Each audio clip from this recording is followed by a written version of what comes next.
Darsimizni ikkinchi qismiga xush kelibsizlar. Bugungi darsimiz ikkinchi qismida sizlar bilan uyquni tartibga solish haqida suhbat qilamiz. Har darsimiz, yana bir eslatib o'taman, tarbiya va uning orqasidan shaxsiy rivojlanish haqida bo'lyapti. O'tgan safargi darsimizda men uyqu odoblari, qanday holatda uyquga ketish kerak, qaysi payt uxlash kerak, qaysi payt uxlash mumkin emas, uyqu vaqtida ma'qul hisoblangan ishlar bor va ma'qul hisoblanmagan ishlar bor. Mana shular haqida gapirib bergandim. Endi bugungi darsimiz shaxsiy rivojlanishga doir bo'ladi. Biz endi uyqumizni tartibga solish haqida gaplashamiz.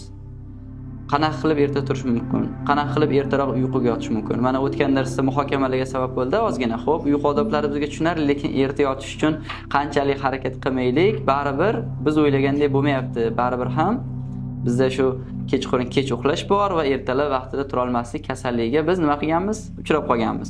Buni qanday davolasa bo'ladi degan mazmunda savollar bo'lgan. Mana shularning hammasiga bugungi darsda inshaalloh javob olamiz ekan. Dars davomida kimdadir savol tug'iladigan bo'lsa, bu savollarning hammasini guruhga yozib qo'ysanglar bo'ladi yoki biron bir joyga yozib tursanglar, darsning oxirida savol-javob qismida berasizlar. Demak, boshlaymiz. Kelinglar, soat nechida uxlash kerak degan savoldan boshlasak. O'zi aytgandek, erta turishni o'rganish uchun eng birinchi qilinish kerak bo'lgan ish bu uyquga ertaroq yotish edi. Hozir men sizlarga bitta video qo'yib beraman. Mana shu uyquga yotmaslikni, kechasi bilan dars qilishni oqibati haqida bo'ladi bu video. Bitta tomosha qilib olasizlar, xudo xolasa foydali bo'ladi sizlar uchun.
Xo'p, videoni ko'rdinglar. Agar yaxshi ko'rindi degan umiddaman. Yaxshi yetib bordi, video sifatli yetib bordi degan umiddaman. Agar tushunmagan bo'lsanglar, zapisini tashlab berganimda videoni tushunib olasizlar. Umuman videodan nima xulosa qilinadi desa, mana videodagi qahramon kech bo'lganda uxlamadi, vaqtida uyquga yotmadi, oxiri kompyuter ham nima berib yubordi? Error bo'lib ketdi hammasi. Ko'ryapsizmi? Bu videoni ishlashdan maqsad uyquga insonlarni ertaroq yotishga targ'ib qilish bo'lgan. Biz buni o'sha Yuksalish akademiyasida bolalarga qo'yib berardik. Shunaqa. Buni qo'yib berishimning asosiy maqsadi shu edi. Nima demoqchimiz? Nechida uyquga yotish kerak desa, imkon qadar ertaroq yotaverish kerak ekan. Muvaffaqiyatli insonlarni barchasi har doim soat 10 gacha bo'lgan muddatda, yoz faslida boringani 10:30 gacha borar, lekin aynan soat 10 gacha bo'lgan muddatda uyquga ketishadi va har doim quyoshdan avval uyg'onishadi. Ya'ni tongda. Tushunasizmi? Quyosh chiqmasdan avval ular uyg'ongan bo'lishadi. Muvaffaqiyatli insonlarni deyarli hayotida barchasida mana shu holat takrorlanganini guvohi bo'lishimiz mumkin ekan. Mana miyamiz uxlashdan oldin melatonin degan modda ishlab chiqarar ekan. Ya'ni bu uyqu gormoni deb aytiladi. Bizda hammamizda ichki biologik soatlarimiz mavjud va mana shu soatlar siz va bizga kun va tunni almashganini ham yetkazib turadi. Va qaysi paytda uxlash kerak, qaysi paytda uyqu gormoni ishlab chiqarish kerak, mana shularning hammasi bizni ichimizdagi biologik soatlarimizga bog'liq bo'lar ekan. Endi biologik soatlar qayerdan sozlanadi? Qayerdan biladi biologik soatimiz uyqu vaqti bo'ladi deydigan savol bo'ladigan bo'lsa, bunda javob shunday bo'ladiki, quyosh botishiga qarab aniqlanar ekan. Quyoshni botishi, ya'ni yorug'likni borligi yoki yorug'likni yo'qligi bizdagi o'sha aytaylik biologik soatni sozlanishiga yordam berar ekan. O'zi inson yaralibdiki, kun bor va tun bor. Doimiy bular almashib chiqadi. Biz tabiatan kunduz kunlari harakat qilishga va quyosh botishi bilan biz ham uyquga ketishga moslashgan jonzotlarmiz. Lekin hozir bizni zamonamizga kelib turib, mana shu yorug'likka qarab biologik soatlarning sozlanishida muammolar yuzaga kelishi boshlandi. Nimaga deganda, quyosh botishi bilan bizda sun'iy yorug'lik vositalari bor. Ayni sizni qo'lingizda turgan telefon va undan chiqayotgan nur, buni barchasi bizdagi biologik soatlarimizni noto'g'ri sozlanishiga sabab bo'lar ekan. Agar sun'iy yorug'liklar, mana bu chiroq deylik, yoki qo'limizdagi telefon, televizor ekranlari, mana bu narsalar bo'lmaganda bizni soatlarimiz, biologik soatlarimiz juda chiroyli sozlangan bo'lardi va biz katta ehtimol bilan uyqudan hech qanaqa muammoga duch kelmagan bo'lardik. Demak, nima bo'lar ekan? Bizni tabiatimiz, kun tartibimiz nimaga qarab bog'lanar ekan? Quyoshga qarab sozlanib borar ekan. O'shaning uchun ham kimda kim ertaroq uyquga ketishni xohlayotgan bo'lsa va ertaroq uyqudan uyg'onishni xohlayotgan bo'lsa, ana shu biologik soatlarni sozlanishiga yordam bersin. Ya'ni quyosh botdimi, imkon qadar sun'iy yorug'likdan cheklansin. Bo'lib ham uyqu vaqti kelganda biz umuman yorug'likdan uzoqroq yurishimiz kerak. Bugun qo'limizda tuni bo'yi telefon turgan holatida bizning miyamizdagi o'sha biologik soatlar, aytaylik, uyqu gormoni bo'lgan melatonin moddasini ishlab chiqarishi sekinlashadi. Bu degani uyqu vaqti o'z-o'zidan nima bo'ladi? Kechikib ketadi. Qarabsizki, soat siz 2 da ham, soat 3 da ham uyquga hali ketmagan bo'lasiz. Men sizlarga bir qo'rqinchli statistikani ko'rsataman hozir, ekraningizga qarasanglar bo'ladi. Bu biologik soatlarning buzilishi haqidagi Amerika tomonidan o'tkazilgan, aniqlangan statistika bo'ladi. AQShlik olimlarning tadqiqotlari natijasiga ko'ra, AQShda istiqomat qiluvchi aholini 50 millionidan 70 millionigacha bo'lgan qismida uyqu muammosi bor ekan. Tushunyapsizmi? Endi va buni yonida biz yana bitta tadqiqotni keltiramiz. Ijtimoiy tarmoqlardan foydalanish vaqtini, ya'ni Telegram, TikTok, YouTube bu kabi ijtimoiy tarmoqlardan ayni eng ko'p foydalanadigan vaqtlarni 74% bu ayni uyqudan oldingi vaqtlarga to'g'ri kelar ekan. Bu degani insonlarning asosiy qismi, katta qismi uyquga yotishdan avval ijtimoiy tarmoqlardan foydalanadi. Telefon o'ynaydi, Telegramga kiradi, Instagramga kiradi va mana shu narsalar sababidan bizdagi biologik soatlar o'z-o'zidan buzilishni boshlaydi. Sizdagi biologik soat buzildi degani sizda uyqu gormoni bo'lgan melatonin moddasi ishlab chiqarilmadi degani. Agar ishlab chiqarilsa ham bu juda ham sustlashdi degani va siz uxlashga uxlaysiz keyinchalik, lekin uyqudan hosil bo'lish kerak bo'lgan quvvat to'laqonli shakllanmaydi. Qarabsizki, sizda uyquga oid buzilishlar yuzaga kelishi mumkin ekan. O'ylaymanki tushuntira olyapman-a? Mana shu hozirgi bizdagi asosiy muammo erta tura olmasligimizga va kechqurun erta uxlay olmasligimizga sabab bo'lgan narsalar bu bizdagi biologik soatlarning buzilishi bo'ladi. Hozir men hali darsimiz davomida buni sozlash haqida ham to'xtalib o'taman. Endi agar siz uyquga ketmoqchi bo'lsangiz, ayni mana shu biologik soatlarni sozlash jarayonida nima ishlar qilish kerak? Nimalar qilsak biz uyquga vaqtliroq uxlaymiz? Nima qilsak bizdagi shu biologik soatlar sozlanadi va biz ertaroq uyquga ketamiz. Buning uchun agar sizda hali uyqu kelmagan bo'lsa, siz kunduz kun uxlash natijasida yoki aytaylik ko'p tanamiz toliqmagani, ko'p mehnat bo'lmagani hisobidan bizda uyqu kelmasligi mumkin va bu uyqu chaqirish yo'llaridan bittasi bu kitob o'qish bo'lar ekan. Ya'ni biz yorug'likdan imkon qadar cheklangan holda, telefonni yorug'ligidan cheklangan holda diqqatimizni kitob o'qishga qaratishimiz mumkin. Buni o'tgan darslarda ham aytgandim. Kitob o'qish uyqu chaqirishni eng samarali usullaridan bittasi. Nimaga deganda, kitob o'qigan insonni darhol uyqusi kelishni boshlaydi. Qandaydir zerikishga o'xshagan narsa unda paydo bo'ladi va o'z-o'zidan uyqu chaqiradi bu. Agar siz ertaroq uyquga yotmayotgan bo'lsangiz, qo'ying o'sha telefonida qo'lingizga kitobni olib o'tiring. Katta ehtimol bilan siz 15-20 daqiqaning ichida uyquga ketasiz. Yoki kechqurun kitob o'qish og'irlik qiladigan bo'lsa, hech bo'lmaganda audio kitob eshitib yoting. Katta ehtimol bilan siz audioni 15-20 daqiqasiga borganda uyquga ketasiz. Mutolaa degan ajoyib bir loyiha bor. Men hali uni linkini guruhga tashlab qo'yishga harakat qilaman. Ana shu loyihada juda ham ko'plab kitoblar audio formatga o'girilib, ovoz bergan insonlar ham juda chiroyli nima qilishgan, ovozlashtirishgan bu kitoblarni maza qilib tinglaysiz. Yana kamiga ba'zi kitoblarga musiqalar qo'shilganki, siz buni tinglashda mirqib, maza qilib, zerikmasdan tinglashingiz mumkin bo'ladi. Bu narsa ham sizda uyquni chaqiradi. Men o'zim qo'llagan usullardan eng yaxshisini aytaman sizga. Ustozimiz Abdukarim Mirzayevni hikoyalaridan bitta, ikkita, 3 tagacha men eshitib yotardim. Talabalik vaqtlarimda uyqum kelmasa, mana shu darsliklardan eshitib o'tirardim. Men hammaga maslahat beraman. Yonimdagi do'stlarim bilan bu narsani biz sinab ko'rganmiz. Uyquga yotishimiz kerak, ertalab ertaroq turishimiz kerak, lekin hali beri uyqumiz kelmayapti. Shunda kelishgan holda o'sha yotoqxonada turgan xonadoshlarim bilan birgalikda bir kishi telefonida ma'ruza qo'yardi. Bir mavzuni tanlardik, o'zimizga qiziq bo'lgan va o'sha mavzu yuzasidan ma'ruza qo'yardi. Buni eshitardik. Aytaylik, o'sha Abdukarim Mirzayev hikoyalari bo'lsin, suhbatlari bo'lsin. U yerda tabiiyki musiqa bor, u yerda tabiiyki go'zal ohang bor. Mana shu narsalar bizni uyquga ketkazadi. Men tajribamdan aytadigan bo'lsam, odatda 20 daqiqaga bormasdi, uyquga ketardi hamma. Telefonni ham shunga moslab qo'ysak, o'z-o'zidan u o'zini avtomatik o'chiradigan qilib sozlab qo'yish mumkin.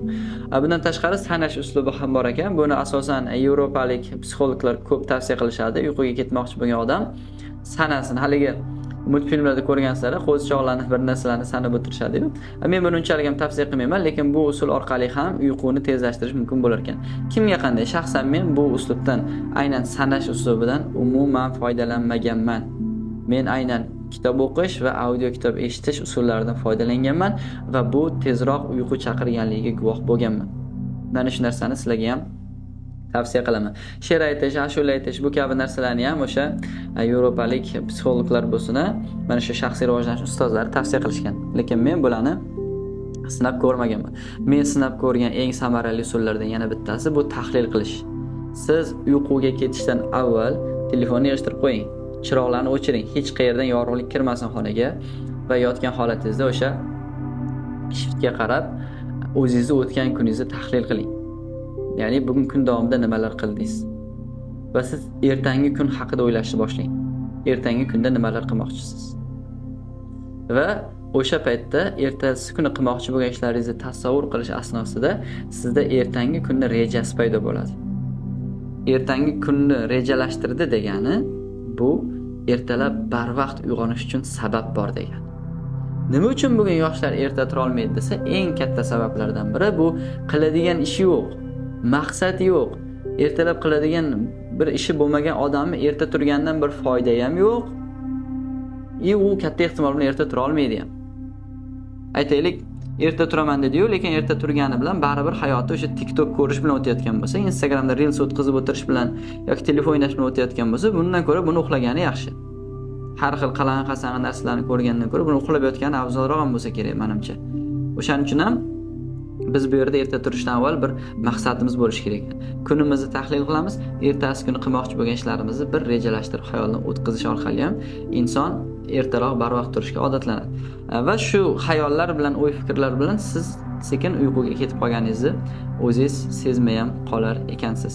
Mana shu narsalar uyquga ketish oldida qilinish kerak bo'lgan maslahatlar bo'ldi. Kimda qaysi birdir ish beradi. Sizda balki kitob o'qish ish berar. Balki audio kitob o'qish sizga foydaliroqdir. Balki kuningizni tahlil qilish. Hozir men bunga qo'shimcha tarzda sizlarga bitta mashq o'rgataman. Mana shu mashqni qilsanglar, xudo xolasa, yana ham foydaliroq bo'ladi. Bu mashq quyidagicha. Yozib olsanglar bo'ladi. 6 sekund ichingizga nafas tortasiz. Mana hozir sanab ko'rasiz. 6 gacha sanagunizcha nafas tortasiz. Va uni 7 sekund davomida ushlab turasiz. 7 sekund ushlab turasiz. Va 8 sekund uni bo'lib chiqarasiz. Birdaniga chiqarib yormaysiz, bo'lib chiqarasiz. Hozir men sanab turaman. Ko'zinglarni yuminglar. Mana shu mashqni bajaringlar. Nafas olamiz deganimizda olamiz, ushlab turamiz deganimizda ushlab turamiz va chiqaramiz deganimizda nafasni sekinlik bilan chiqaramiz. Tushunarlimi? Hamma tayyor bo'lsa boshlaymiz. Xo'p, nafas olamiz. Ushlab turamiz.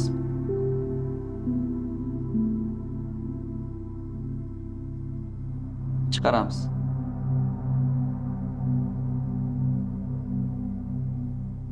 Nafas olamiz. Ushlab turamiz.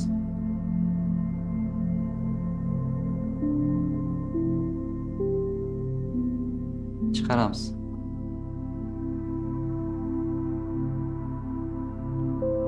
Nafas olamiz. Ushlab turamiz.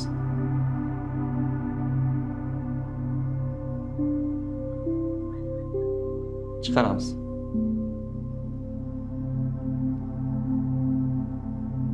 Nafas olamiz.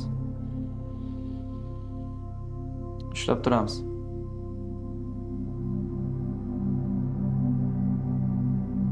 Chiqaramiz. Ko'zimizni ochamiz.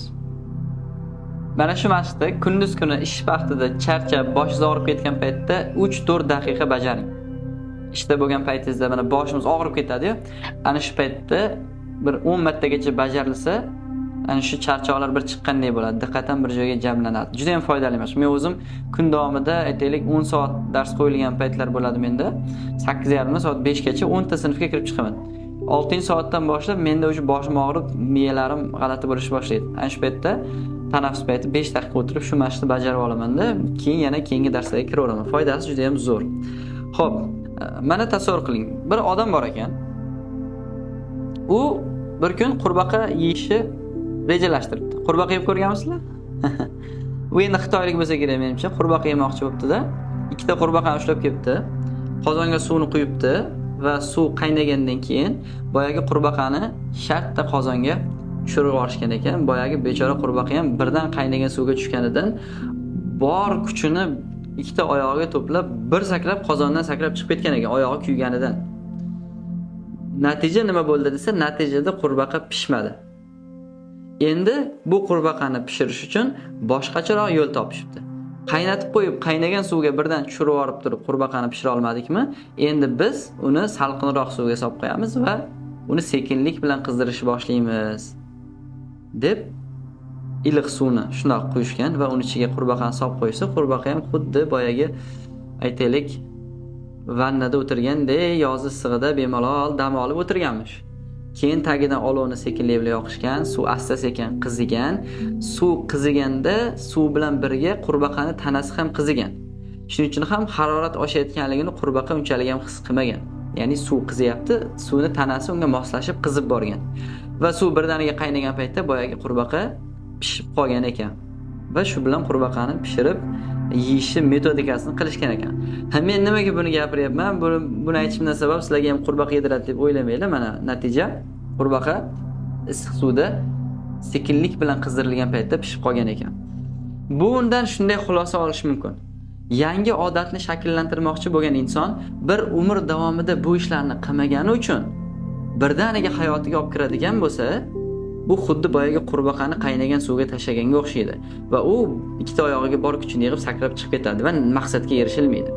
Aytaylik, siz shu kunga qadar har doim soat 7-8 gacha uxlayvergan bo'lsangiz, endi hayotingizni bugundan o'zgartirmoqchisizda, ertadan soat 4 da turishni boshlamoqchisiz. Bu sizni juda ham qiyin ahvolga solib qo'yadi. Bu nimaga o'xshaydi? Bu xuddi shug'ullanish uchun sport zalga borib, birinchi kundan 50 kilolik toshni ko'tarmoqchi bo'lgan insonga o'xshaydi. Tabiiyki, birinchi kun zalga chiqqan odam 4 kilodan boshlaydi, 5 kilodan boshlaydi holatiga qarab. Birdaniga 50 kiloga yopishadigan bo'lsa, uni bir marta ko'taradi, shu bilan mazasi bo'lmay bansiga ketadi-da, qaytib sport zalga yaqinlashmaydi. Shuning uchun birinchi 4 kiloni ko'taradi 2 oy, 1 oy. Keyin 8 kiloga o'tadi, keyin 10 kiloga o'tadi, borib sekinlik bilan o'sha 50 kilo ko'taradigan darajaga ham chiqar ekan. Xuddi shu kabi qurbaqa nazariyasi shu yerda ham ishlaydi. Ya'ni biz qurbaqani issiq suvga solmaymiz, uni sovuq suvga solib, uni sekinlik bilan qizdiramiz. Ya'ni shu kungacha 8 gacha, 7 gacha uxlagan bola birdaniga soat 4 da uyg'onishni boshlamaymiz. Bu xuddi qaynoq suvga qurbaqa solishga o'xshaydi. Biz o'sha uyg'onadigan vaqtimiz bilan asta sekinlik bilan 4 gacha boramiz. Aytaylik, siz shu kungacha soat 7 da uyg'ongan bo'lsangiz, ertadan boshlab 6:45 da uyg'onishni boshlang. Ya'ni 15 daqiqaga budunligingizni suring. Tushunarli? Yoki 10 daqiqaga. 15 daqiqani tavsiya qilaman.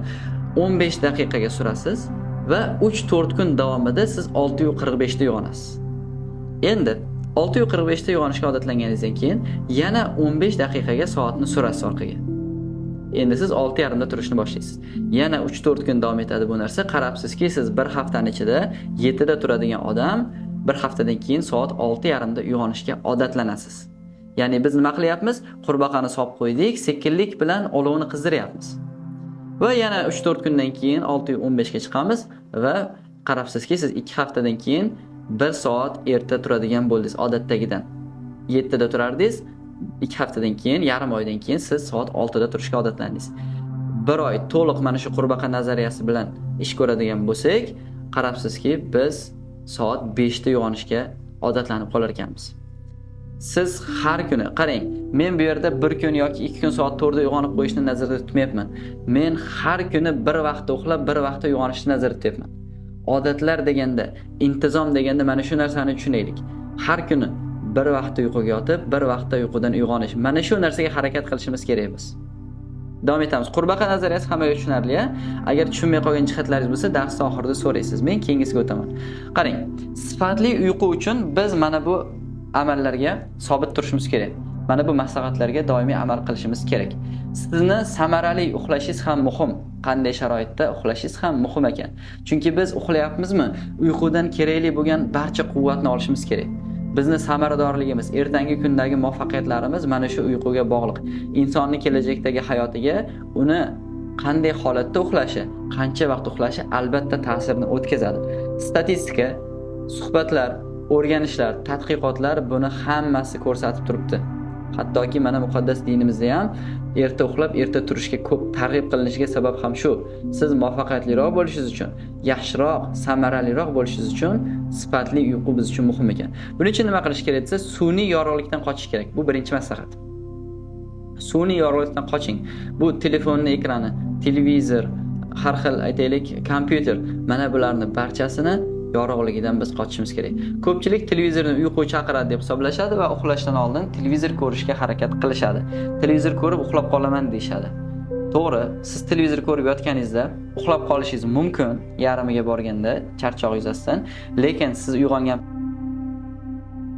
kameramiz uzilish bo'lib qoldi, shunga xabar olib keldim. Qarang, sun'iy yorug'likdan qochish haqida gaplashayotgandik. Har qanday ekranlardan tushayotgan yorug'liklar bizni uyqu faoliyatimizga ta'sir qiladi.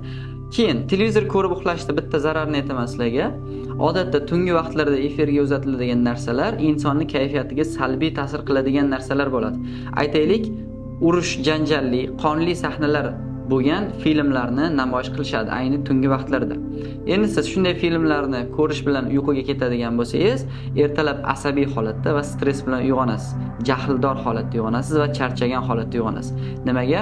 Chunki sizni ko'zingizga tushib turgan yorug'lik bu xuddi quyoshdagi sun'iy yorug'likka o'xshaydi va boya biz kutgan melatonin moddasini ishlab chiqarish sekinlashadi. Ikkinchi maslahat bo'ladi, uyqu vaqtida ko'zingizga hech qanaqa yorug'lik tushmasin. Chiroqlar tashqaridagi, mana bu xonamizni qorong'uligiga e'tibor beraylik. Chunki aytdik, biologik soatimiz shunga ko'ra moslanadi. Soat 10 dan o'tyaptimi?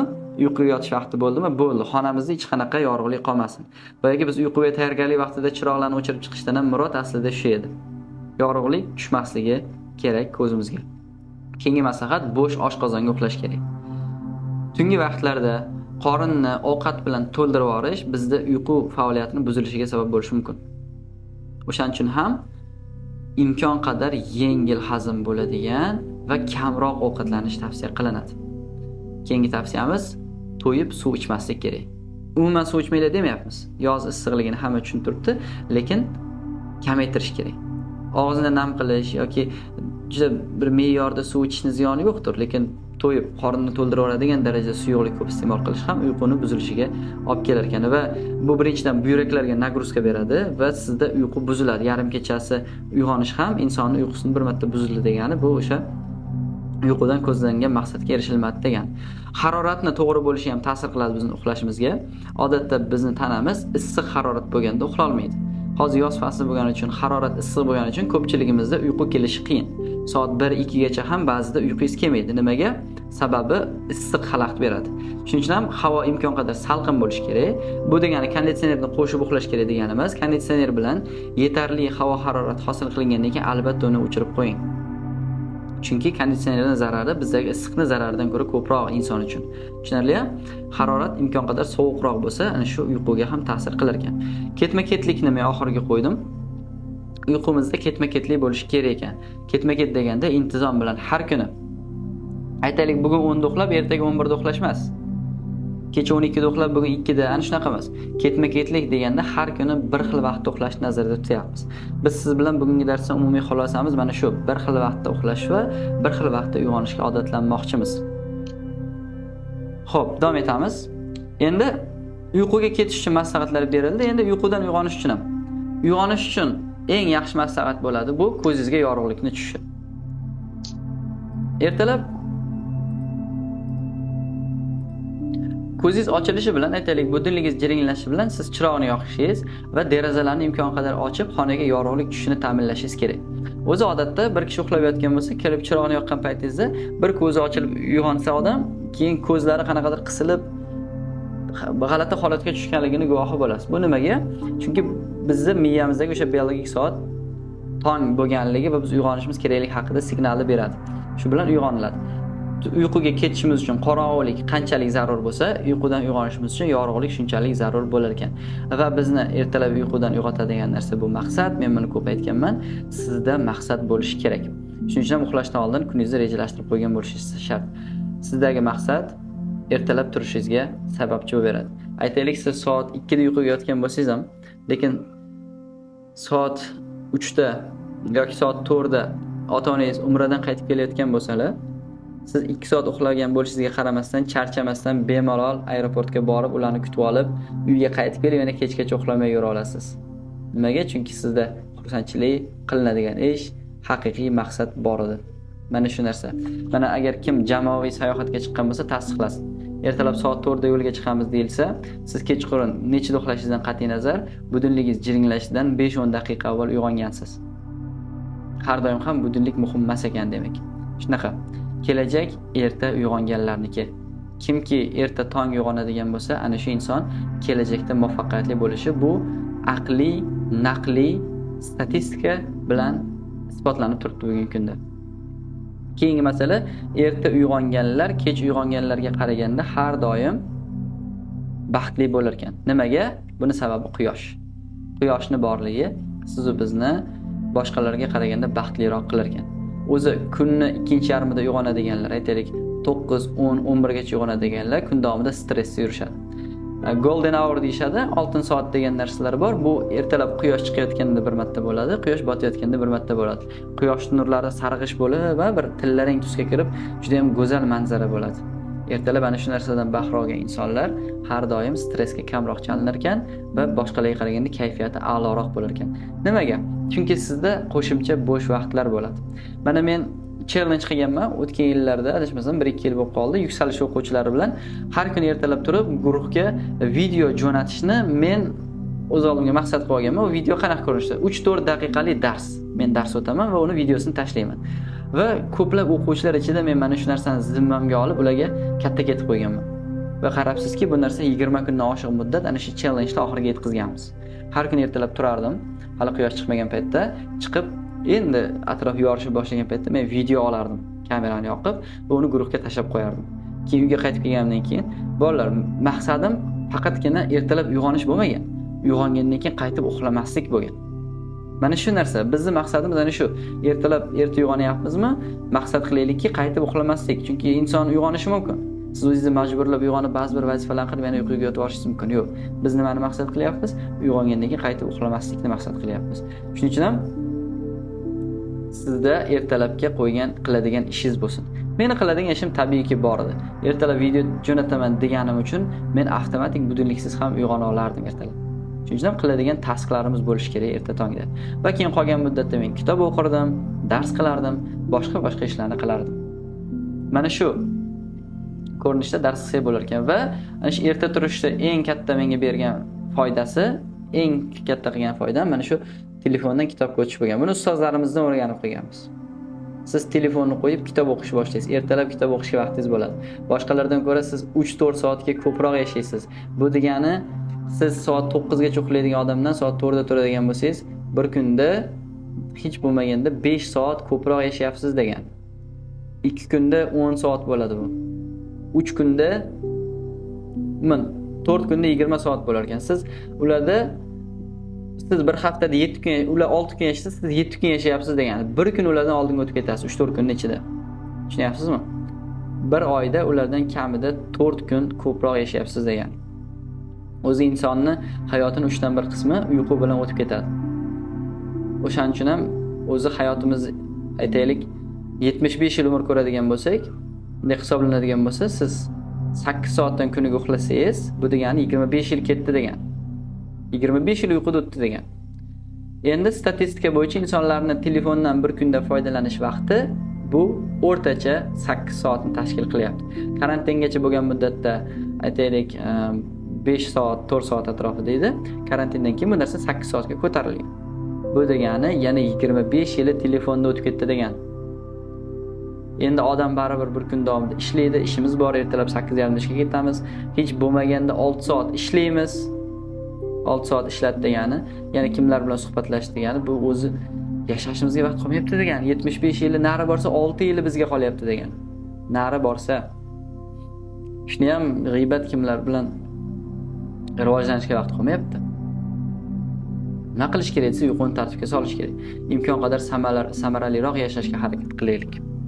Men bugungi darsimizda sizlarga umumiy maslahatlarni berdim, aytdik, yorug'lik masalasida gaplashdik, uyquga ketish, qurbaqa nazariyasini tushuntirdim va vazifa bo'ladiki, ertadan boshlab 21 kun davomida har kuni quyoshdan avval uyg'onishni maqsad qiling. 21 kun davomida vazifa ertalab turib guruhga men uyg'ondim deb yozib qo'yish vazifa bo'ladi. 21 kun degani o'zi bizni darsimiz oyli yarim o'tdi mana, qolgan keyingi oyni yarimiga qadar biz mana shu narsani tekshirib turamiz. Guruhga har kun ertalab men uyg'ondim deb vazifa bo'ladi sizga tashlashingiz kerak ekan. Mana shu bugun anglatishimiz kerak bo'lgan narsalar edi. Men imkon qadar tezroq gapirdim, chunki gapirishim kerak bo'lgan narsalar ko'p edi. Aytaylik, buni 40 daqiqaga sig'dira olmay qolamiz deb o'yladim, shuning uchun tezroq gapirdim. Kim so'zlarimga tushunmay qolgan joylari bo'lsa savol qilib berishsin. Agar savollar bo'lmasa videoni qayta ko'rib tushunib olishsa, mana videolarimiz zapis bo'lyapti.